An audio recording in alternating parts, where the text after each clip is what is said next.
ঘুরে দাঁড়িয়েছে দেশের দক্ষিণাঞ্চলের চিংড়ি রপ্তানি খাত। অর্থবছরের প্রথম 6 মাসে চিংড়ি ও সাদা মাছের রপ্তানি আর আয় দুটোই বেড়েছে আগের বছরের একই সময়ের চেয়ে।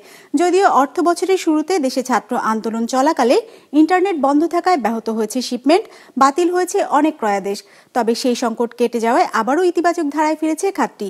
SM মিলনের ক্যামেরায় মোস্তফা জামালের রিপোর্ট। 250টিরও বেশি ডিজাইন অপশন নিয়ে ওয়ালটন স্মার্ট ফ্রিজ, বোঝে আপনার প্রয়োজন। নেতিবাচক ধারা থেকে চলতি অর্থবছরে বের হয়ে আসতে শুরু করেছে চিংড়ি রপ্তানি খাত। দেশের দক্ষিণাঞ্চল থেকে কেবল চিংড়ি নয়, বেড়েছে সাদা মাছ রপ্তানিও।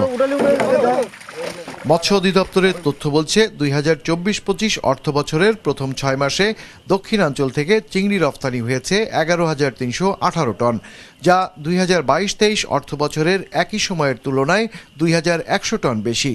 টাকার অঙ্কে এই রপ্তানির পরিমাণ প্রায় 400 কোটি টাকা। যে গত অর্থবছরের প্রথম 6 মাসে আমাদের টোটাল মৎস্যপণ্যের খুলনা অঞ্চলের রপ্তানি ছিল প্রায় 13,500 মেট্রিক টনের মতো, যেটা বর্তমান অর্থবছরের প্রথম 6 মাস শেষে আমরা দেখছি 18,100 মেট্রিক টনের মতো, প্রায় 4,500 মেট্রিক টন বেশি। আমরা দেখছি যে গত অর্থবছরের 6 মাসের তুলনায় বর্তমান অর্থবছরের 6 মাসে প্রায় 2,100 মেট্রিক টন চিংড়ি বেশি রপ্তানি হয়েছে।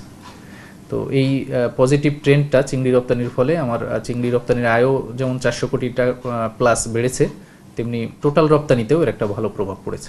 বিশ্বের যুদ্ধ পরিস্থিতি ও পণ্য পরিবহনের খরচ বেড়ে যাওয়া গেল অর্থবছরে মৎস্য রপ্তানি কমার অন্যতম কারণ বলছে মৎস্য বিভাগ। তবে ইউরোপের অর্থনীতি ঘুরে দাঁড়াতে শুরু করায় চলতি অর্থবছরে বেড়েছে চিংড়ি রপ্তানির আদেশ। রাশিয়া ইউক্রেন যুদ্ধ এবং মধ্যপ্রাচ্যের এই অশান্তিটার কারণেই আসলে বাজারটা অনেকটা নিম্নমুখী ছিল।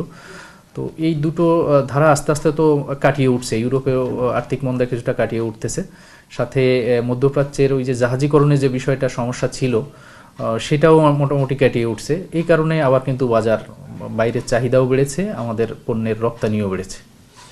তবে আগের বছরের চেয়ে রপ্তানি কিছুটা বাড়লেও তা কতটা টেকসই হবে তা নিয়ে সংশয় আছে রপ্তানিকারকদের। তারা বলছেন, সনাতন পদ্ধতিতে চাষাবাদের কারণে সময় মতো চাহিদা অনুযায়ী মাছ না পাওয়া গেলে স্থিতিশীল হবে না চিংড়ি রপ্তানির ধারা। পৃথিবীর সব দেশে জোনিং সিস্টেম আছে, জোন হিসাবে এক একটা এলাকা নিয়ে চাষ পদ্ধতি, তার রক্ষণাবেক্ষণ, তার উন্নয়ন করা হয় সরকারিভাবে। আমাদের দেশে ওই সিস্টেম নয়, আমাদের বিচ্ছিন্ন, যে যার মতো চাষ করতেছে, কোনো সিস্টেম নাই, কোনো আধুনিকতার ছোঁয়া নাই। ওই সনাতন পদ্ধতি এখনও 99.9% সনাতন পদ্ধতিতে চাষাবাদ। এই বিষয়গুলোই আমাদের সমস্যা তৈরি করতেছে। হিসেব বলছে 2023-24 অর্থবছরে খুলনা অঞ্চল থেকে 1,744 কোটি টাকার চিংড়ি রপ্তানি হয়েছিল, যা 2022-23 অর্থবছরের চেয়ে 664 কোটি টাকা কম।